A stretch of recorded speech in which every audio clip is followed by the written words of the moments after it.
Hey guys, today's Saturday, September 19th. Just doing a little bit of work today on my hobby, making some 164 custom diecasts. Yeah, so let's get to it on what I'm working today.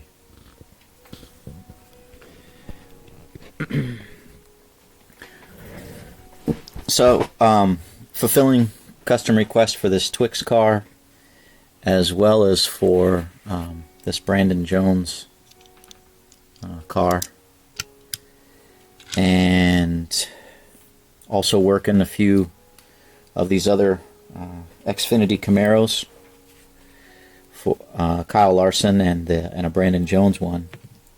And yeah, so just doing a few things.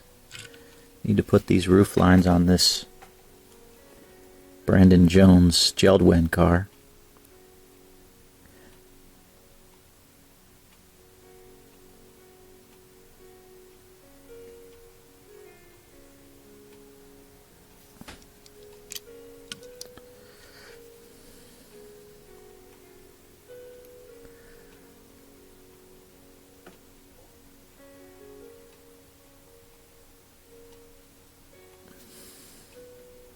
So I usually go over it once, put a few coats of clear sealer on it, and then I'll do another swipe to try to even out the lines.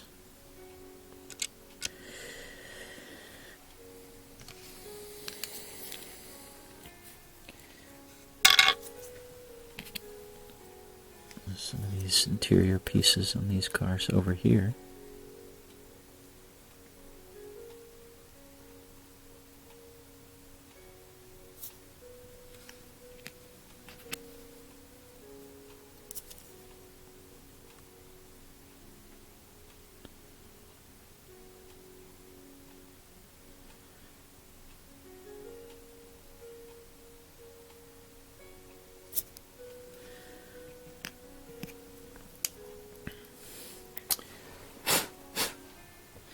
Just drilled these out and put them in the stripper solution. I haven't changed out my stripper solution yet. The last couple I did that turned out pretty good. So I think there's still some chemicals left in there just to actually strip the paint off of the donor cars. And just touch that up. That little shifter there.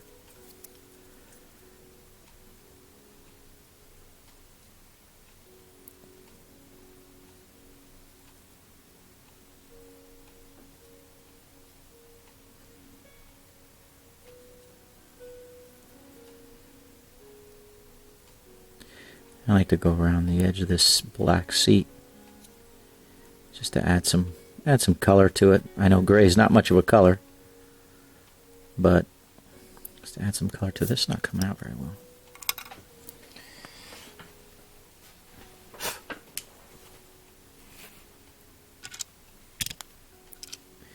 Some room here.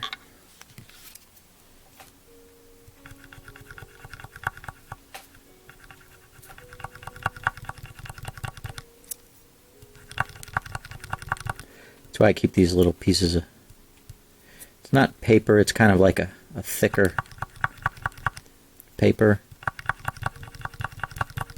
like a little, almost like a card. I like to use it for this purpose. Get the paint flowing on these paint pens. Then it's a lot easier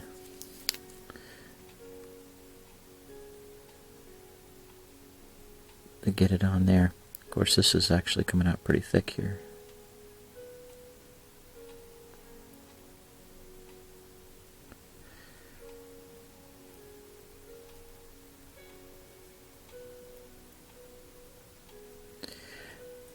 I ordered a new camera tripod. It's going to be a little bit bigger. The one I have is just sits.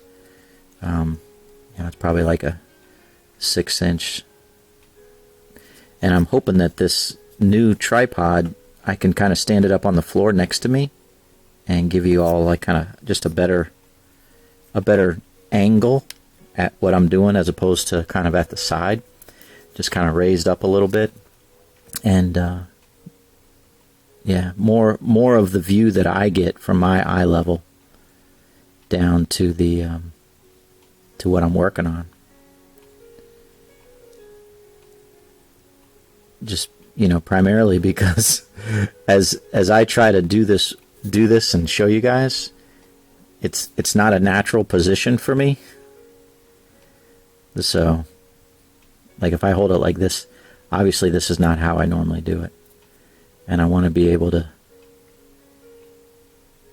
work this stuff in more of a natural position and also be able to have you guys see what I'm doing.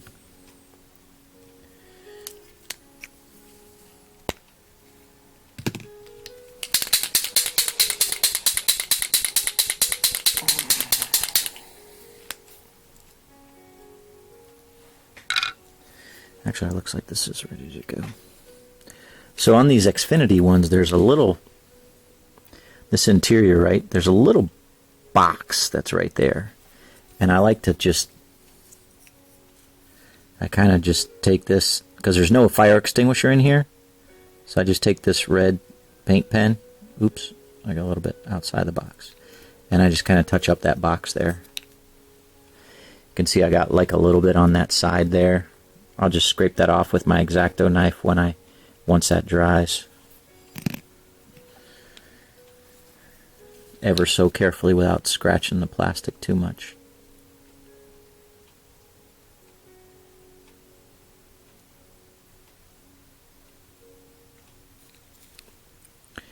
Like so.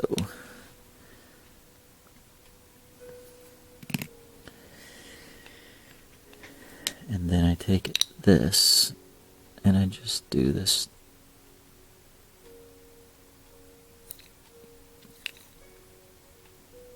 other half of the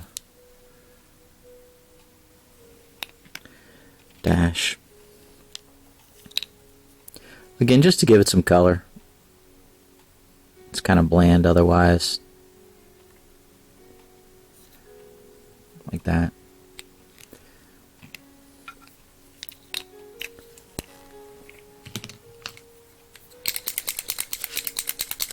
Actually, let me use this older one.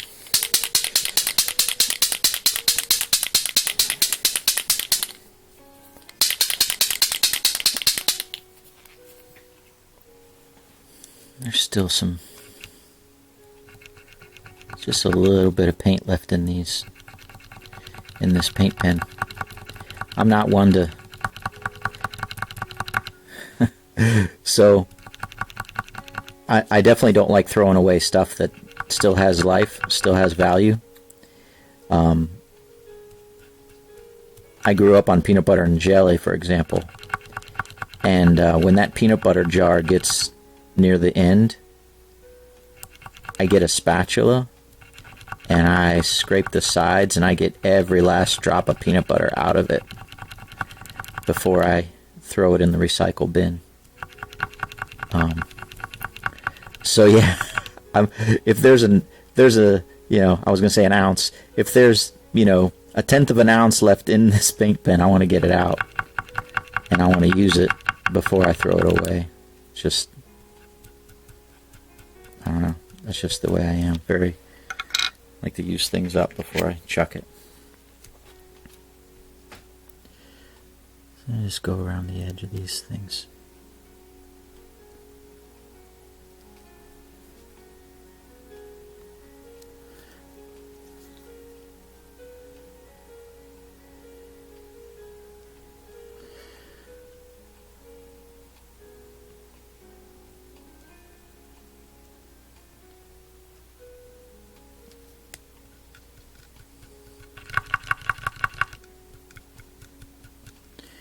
And normally I would do that with a regular paint pen and it would just come flowing out like crazy. But this is definitely a little reserved.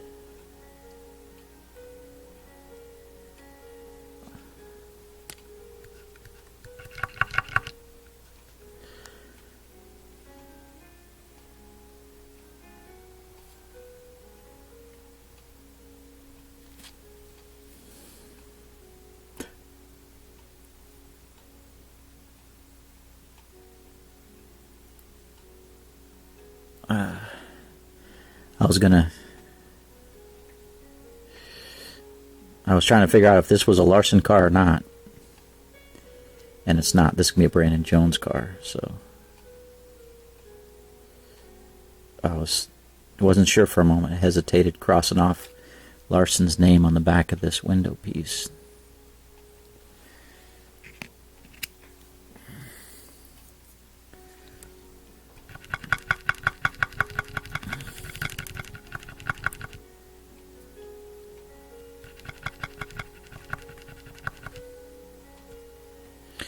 Our church is having a missions conference this weekend. And last night, a service, it was pretty cool. The thought that the missionary was sharing was how Jesus, who was rich in heaven, being God in heaven, left the throne and became poor, became a man, and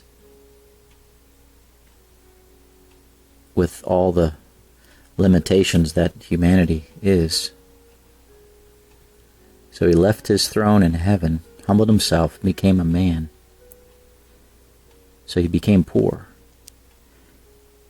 And he did it for us. And then God rewarded him. And yeah, it was just kind of neat. It was kind of neat to think of the sacrifice of Christ. Not necessarily just his sacrifice on the cross, suffering, dying, but just in the fact that God became a man, left his throne, became a man, because he saw that we had a need, and how we, well, it says, the scriptures say, I think in Ephesians, that he humbled himself, became obedient to the will of the Father, and became a man, and God highly exalted him. And the thought is, these missionaries, as they go to these, a lot of third world countries, these people are poor. And it's hard sometimes for missionaries, or for the people, to identify with the missionaries, because they see the missionaries, American, whatever, are well off. They're well off, and so they don't see them struggling for survival like the national people that are there. And so these missionaries really need to, roll up their sleeves and jump in and kind of live like the nationals. Live in the struggles that these third world nations, people of these third world nations have. And one missionary was talking about planting rice in Thailand, and how that helped bridge a gap, because the national people kind of ignored him. But once he got out there and knee deep in mud and snakes and spiders, and was planting rice with the rest of the locals, kind of opened up a door of opportunity that he didn't previously have. And how we, in all of our wealth here in America, we really want to reach people. We need to humble ourselves like Christ did, and be willing to go, and be willing to help support these missionaries financially and prayerfully if we're not able to go, or God hasn't called us to go. I don't know, it's kind of cool. It's neat. I always enjoy missions conference and the opportunity to focus on world missions and the need that is around the world for the gospel to be spread. We get caught up in our own little world so much. We don't always think about the struggles of these people. Good people, but people that need to hear about Jesus and what he has done and who he is. So, yeah.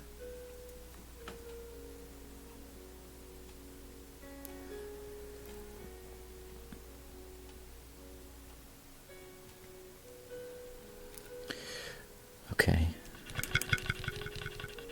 Yeah, this is definitely getting to the end.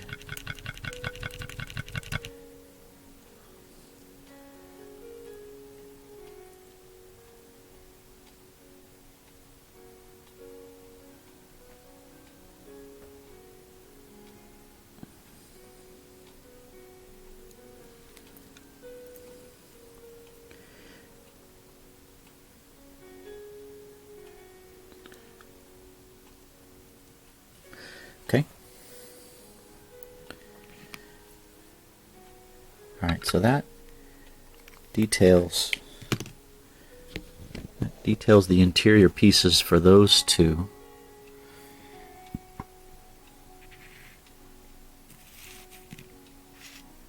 Let's get these over there. And you can see I didn't cross off the Larson name because that's going to be a Larson car, so I'll use that. This will be a Brandon Jones car, so that's why I crossed off the name there. So once this dries a little bit, I'll put white on for the shifter. I used to do gold, but the gold you couldn't see very well. The white you can see really good, so that's why I went with white. Yeah. So let's see if these are ready to strip here.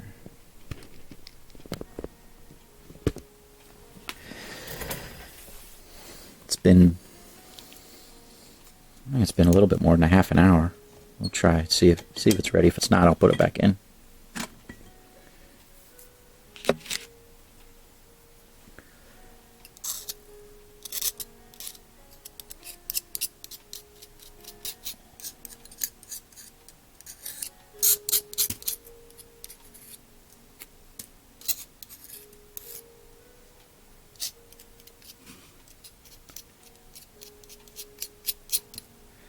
Yeah, not too bad. Still taking it off pretty good. Like I said, sometimes the sometimes the wrap, I should call it wrap as opposed to paint on this paint wrap maybe on these donor cars. Sometimes it is really hard to get off. It's just for some reason really stuck in the die-cast body in all the grooves and won't easily be removed with the paint stripper. And other times, look, that strips off pretty good. And I've had, that's that old stripper that I've had for months sitting there, dipping cars in it. So, just depends on the car, I think.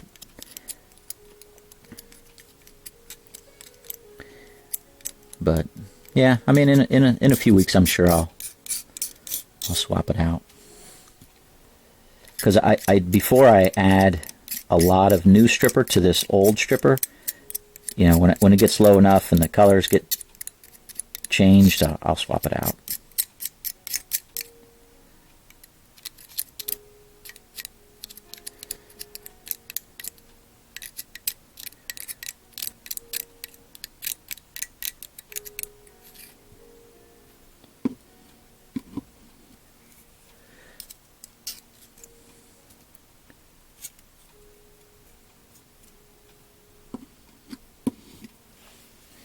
Alright, I'm just going to set that there.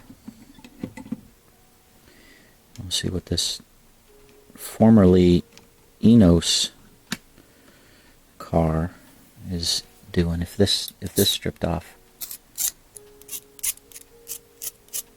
It's coming off. There you go.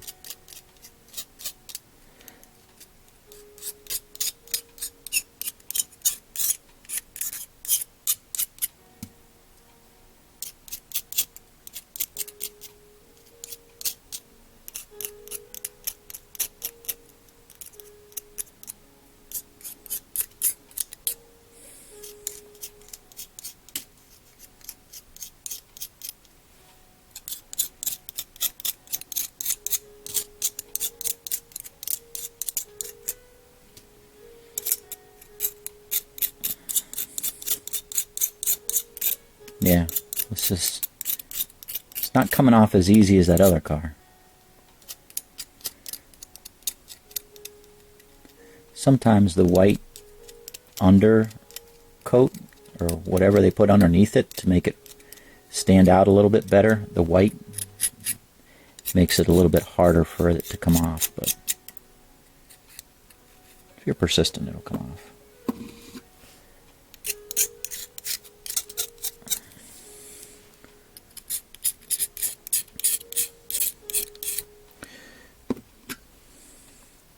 So yeah, so I'll clean this off and take it over to the sink. Do that. Brush this clean.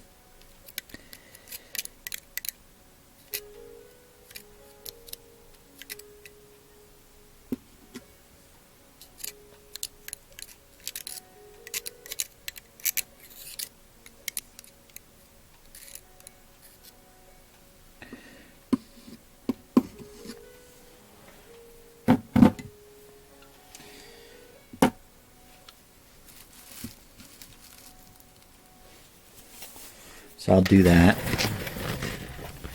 But I did want to show you guys, if I can get this camera right, putting on a coat of sealer.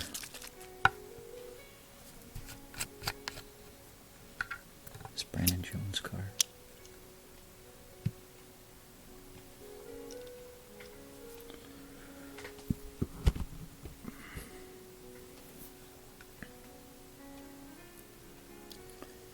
I think I've already got 2 coats of clear sealer on here.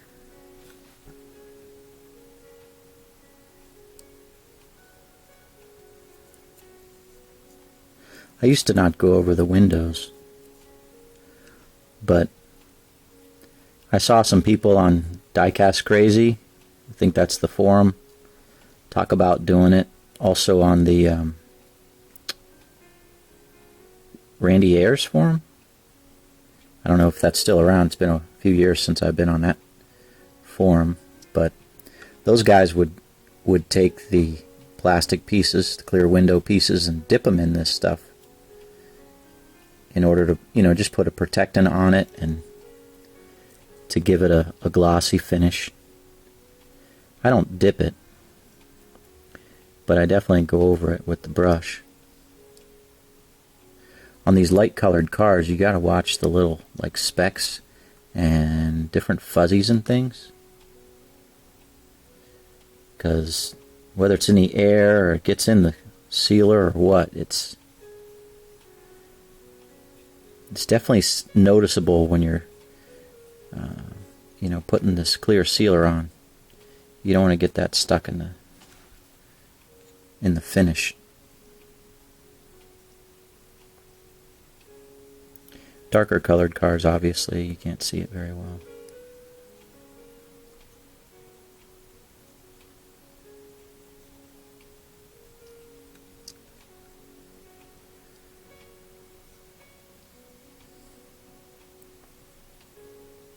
Oops, I don't think I got low enough there.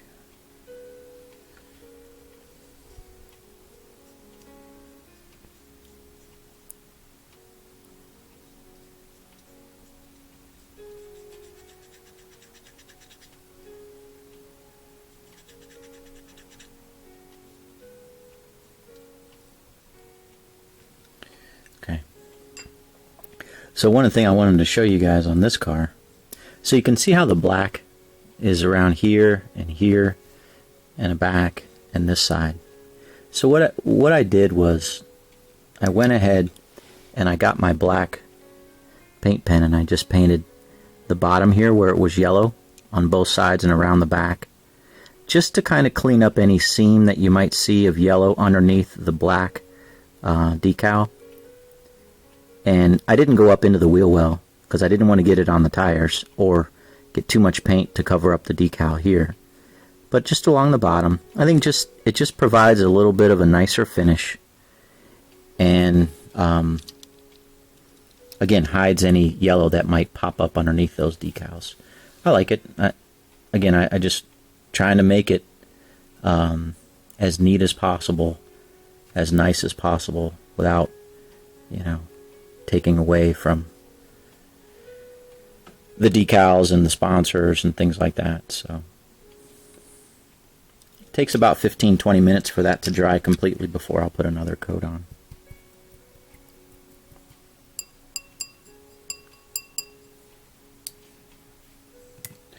Let's get some. Well, let me cover this up.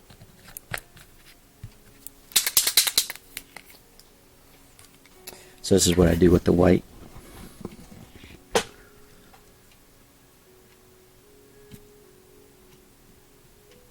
Like that.